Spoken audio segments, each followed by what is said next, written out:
Madras news நேயர்களுக்கு வணக்கம். தென்காசி மாவட்டத்தில் உள்ள பொட்டல்புதரில் ஆத்தாங்கரை என்னும் தெருவில் மலைப்பாம்பு ஒன்று ஊருக்குள் புகுந்துள்ளது. பாம்பை கண்ட பொதுமக்கள் பஞ்சாயத்து தலைவருக்கு தகவல் தெரிவித்தனர். பின்னர் பஞ்சாயத்து தலைவர் வனத்துறைக்கு தகவல் தெரிவித்தார். சம்பவ இடத்திற்கு வேகமாக விரைந்த வனத்துறையினர் அப்பாம்பை பத்திரமாக மீட்டனர். இந்த தகவலை அந்த ஊரைச் சார்ந்த அப்துல் பதக் என்பவர் இணையதளத்தில் பகிர்ந்துள்ளார்.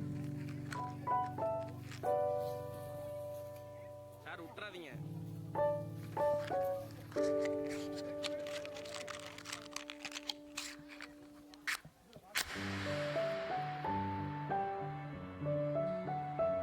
தாரத்தை எடுங்களா ஒரு ஆளு.